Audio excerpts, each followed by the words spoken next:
ஸ்கூல்லாம் திறக்க போகுது. மெடிக்கல் சீட்டுக்கான அட்மிஷன் ரிசல்ட்டு வரப்போகுது. ஒவ்வொரு வருஷமும் மெடிக்கல் சீட் ரிசல்ட் வரும்போது அந்த டாக்டர் இது எனக்கு கிடைக்கல அப்படின்னு சில பேர் மனம் உடைந்து தற்கொலை பண்ணிக்கிறாங்க. இது வருஷம் நம்ம பார்த்துட்ருக்கோம். எனக்கு ரொம்ப ஆசை, இந்த படம் பார்த்ததுக்கப்புறம் நிறைய பேரோட மைண்ட் செட் மாறணும். இந்த படத்தில் ஒரு கேள்வி கேட்டிருக்கான், உயிரை காப்பாற்றுற மெடிக்கல் சீட் கிடைக்கலன்னு உயிரை விடலாமா? இது யோசிங்க. நீங்கள் டாக்டர் ஆகணும்னு ஆசைப்படுறது உயிர் காப்பாற்றுற ஒரு ப்ரொஃபஷன் தானே. அது கிடைக்கலன்னு நாங்களே உயிரை விடோன்னா உயிருக்கு என்ன வேல்யூ? அப்போ வெறும் டிகிரி, அந்த காலேஜ், இதில் சேரணும் அதில் சேரணும் அப்படிங்கிற அந்த மைண்ட் செட்லேருந்து நீங்கள் வந்து ரொம்ப ரியாலிட்டிக்கு வாங்க.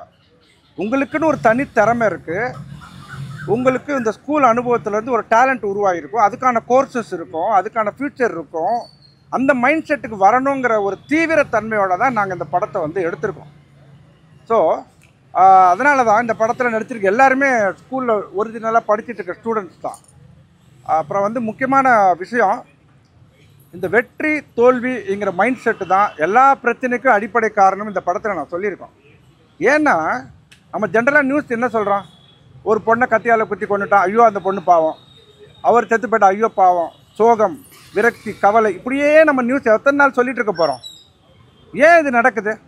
அதுக்கு ஒரே பேஸ், நான் ஜெயிக்கிறேன்னா தோக்குறேனான்னு ஒரு 2 வரி இருக்குது தெரியுங்களா, உங்கள் மைண்டில் ஓடிக்கிட்டே இருக்குது எல்லாருக்கும். என்ன ஜெயிக்கிறது தோக்குறது அப்படி ஒன்று கிடையவே கிடையாது. இது ஒரு பயங்கரமான பிரெயின் வாஷ். 3 பேர் 1 2 3க்கு அப்புறம் மிச்சம் இருக்கிற 90 பேருக்கு டேலண்ட் இல்லையா? சூப்பர் சிங்கரில் 3 பேர் செலக்ட் ஆனாங்களா, மற்றவங்களாம் நல்லா பாடலையா? என்ன ஸ்போர்ட்ஸில் 1 2 3 3 பேர் கோல்டு மெடல் வாங்கினா மிச்சம் இருக்கிறவங்களுக்கெல்லாம் ஓடுறதுக்கு கால் கை வேலை செய்யலையா? ஏன் இந்த ஒரு 1 2 3ங்கிற அந்த ஒரு இடம், வெற்றி தோல்விங்கிற அந்த ஒரு கான்செப்டை பிடிச்சிட்டு இருக்குங்க? எல்லாருக்கும் டேலண்ட் இருக்குது, எல்லாருக்கும் திறமை இருக்குது. உங்கள் லைஃப்ங்கிறது எக்ஸ்பீரியன்ஸ் அண்ட் கான்ட்ரிபியூஷன், ஈஸி. லைஃப்பை ஈஸியாக எடுத்துக்குங்க.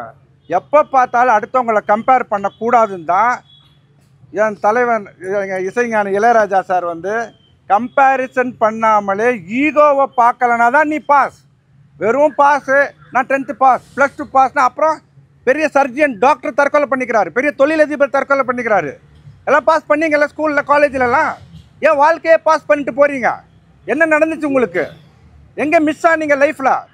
ஒரே விஷயந்தான், திரும்ப திரும்ப நீ ஜெயிச்சியா தோத்தியா, சொந்த வீடு வாங்கிட்டியா வாங்கலையா, உன் லவ் மேரேஜ் சக்ஸஸாக ஃபெயிலியரா, இப்படியே கேள்வி கேட்டு எல்லாருக்கும் லைஃப்பில் ஜெயிச்சா தாண்டா லைஃப்புங்கிற மாதிரி ஒரு பிரெயின் வாஷ் இருக்குது. அது ஸ்கூலில் ஆரம்பித்து காலேஜில் போய், கம்பெனியில் போய், அரசியலில் போய், குடும்பத்தில் போய் எல்லா இடத்துல பரவிட்டுருக்கு. யாரோ ஒரு மன்னர் ஜெயிச்சாருன்னா எத்தனை பேர் செத்தாங்க அந்த சிப்பாய்கள்?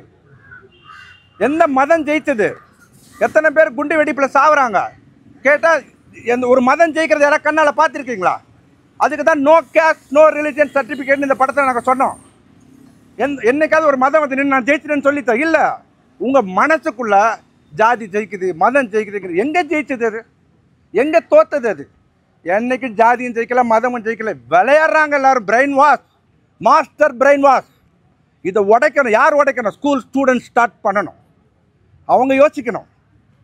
ஸ்கூல் நல்ல மாணவர்களை மட்டும் உருவாக்குற இடம் இல்லை, நல்ல மனுஷங்களை உருவாக்குற இடமா இருக்கணும். இன்றைக்கி ட்ரக் அடிக்டாக இருக்கிறவங்க, பைக்கில் ஆக்சிடென்ட் ஆகிறவங்க, பொண்ணுங்களை கொலை பண்ணுறோம், எல்லோரும் ஸ்கூலில் இருந்தால் கிளம்பி வந்திருக்காங்க. அப்போ ஸ்கூலில் என்ன சொல்லித்தரோம்? இந்த கட் ஆஃப் மார்க் வாங்கிடு உன் லைஃப் சூப்பர், இந்த கிரேடு வாங்கிடு உன் லைஃப் சூப்பர். அப்புறம் ஐயோ என் பையன் பைக் மோதி செத்து போயிட்டான், என் பொண்ணை ஒருத்த அட்டாக் பண்ணிட்டான், இவன் சூசைட் பண்ணி செத்து போயிட்டான். இப்படியே சோக கதை பாரதை நிறுத்துங்க. No sentiment. இனிமேல் திங்க், பிரில்லியண்ட்டாக இருங்க. எமோஷனல் இன்டெலிஜென்ஸாக வாழ்கிறதுக்கு தான் இந்த படம் ஆரம்பிச்சிருக்கோம். இந்த படம் எடுத்து விட்ருக்கோம். எத்தனை விதமான மாற்றங்கள் இது உருவாக்குது. எத்தனை தமிழ்நாட்டில் இருக்கிற ஸ்டூடெண்ட்ஸ் இந்த படம் பார்த்து, எனக்கு ஒன்றும் இல்லை சார், இந்த படம் பார்த்தேன் எனக்கு சூசைட் ஆசை போயிருச்சுன்னு சொன்னால் அதுதான் 10 கோடிக்கு சமம். சார் டீச்சர்ஸ் ஆஃப் பண்ணாலுமே ஒரு ரிலாக்ஸேஷன் வந்துடும். இது கிளாஸ் 1லேருந்து ஆரம்பிக்கணும் இல்லையா? கிளாஸ் 1. ஆமாம், இப்போ கூட எல்கேஜி யூகேஜிலேருந்து நிறைய பாடங்கள், படிப்பு. அப்புறம் ஸ்லோ மோஷனில் அழுகிறது, அப்பா அம்மா குழந்தை ஜெயிச்சிருச்சு தோத்துருச்சின்னு சொல்லி அழுகுறது. அப்புறம் நீ அம்மா எப்படியாவது அவ்வளோ மாதிரி நல்லா வந்துடும் இன்னொருத்தங்களை கம்பேர் பண்ணி சொல்கிறது. இது சைல்டுலேருந்தே ஆரம்பிக்கிறாங்க. சார் ப்ரெஷர் கிளாஸ் 6லேருந்து பில்டப் பண்ணுறாங்க சார். இந்த கோ எஜுகேஷன் தனியாக பிரித்து விடுறாங்க. அது பிரிக்காமல் ஒன்றை பண்ணாலே ஒன்று ஈஸியாகிடும் லைஃப்.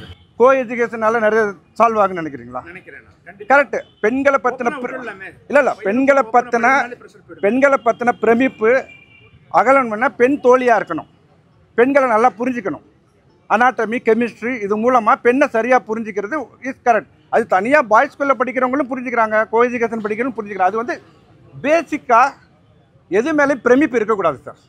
பங்களா கட்டணும், இந்த பொண்ணை காதலிச்சிடணும், இந்த பொண்ணு கிடைக்கலன்னா நம்ம லைஃப் அவ்வளோதான், இந்த பிரமிப்பே இருக்கக்கூடாது. லைஃப் இஸ் வெரி சிம்பிள், ரொம்ப ஈஸி. ப்ரெஷர் வேண்டாம். ப்ரெஷர் வேண்டாம், ஸ்ட்ரெஸ் வேண்டாம். குவாலிஃபைடு பிரின்சிபல் வந்து நெகட்டிவ் புக் எழுதி பப்ளிஷ் பண்ணி ஸ்டூடெண்ட்ஸ் எல்லாம் நெகட்டிவ் பண்ணுவாங்க. ஹைலி குவாலிஃபைடா இல்லை, ஆக்சுவலாக நெகட்டிவ் பரப்புறோன்னு தெரியாமலே நெகட்டிவ் பரப்புறாங்க. அதான் அந்த கதை. இப்போது வெற்றிக்கு 7 படிகள், நீ வாழ்க்கை சிகரத்தை தொட்டுப்பார். பிரின்சிபல்ஸ் அப்படி எழுதுவாங்க நீங்க நினைக்கிறீங்களா? பிரின்சிபல்லாம் அப்படி எழுதுவாங்க. கதைக்காக எடுத்துட்டீங்களா கேட்குறேன். கதைக்காக எடுத்துட்டீங்களா? கதைக்கு இல்லை, நிறைய புத்தகம் பார்த்தேன். ஒரு லைப்ரரிக்குள்ள போனால் வெற்றி அடைகிறதுக்கு வழிகள்னு ஒரு 30 புக்கு இருக்குது.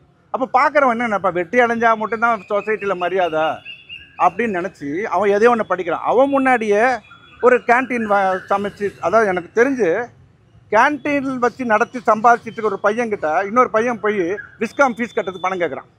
அவன் முதலாளி ஆகிட்டான். அவனுக்கு தெரிஞ்ச தொழில் அவன் பெருசாக வந்துட்டான். இவன் ஊருக்கு பயந்து நம்ம இந்த டிகிரி வாங்கினாதான் லைஃபு, அந்த டிகிரி வாங்கினா. நான் சொல்கிறது என்னென்னா, இயல்பாக எது வந்தாலும் ஓகே. உங்களுக்கு டாக்டர் படிக்கிறதுக்கான இயல்பு இருக்கா? நேச்சர் பை நேச்சர் நீங்கள் டாக்டர் தான் படிக்கணும். ஆனால் நம்ம எல்லாரையும் டாக்டராக ட்ரை பண்ணுறோம். அதான் நான் சொன்னேன், ஒரு டாக்டருக்கு பிளம்பர் வேணும், கார்பெண்டர் வேணும், எலக்ட்ரிஷியன் வேணும், எல்லாரும் வேணுமே. ஏன் எப்போ பார்த்தாலும் மெடிக்கல் சீட் ரிசல்ட் வருதுன்னா அவ்வளோ ஒரு பேனிக், அப்படி ஒரு ட்ராமா. டாக்டர் ஆளுன்னா என்ன? அதான் அவங்க வந்து பெருமை.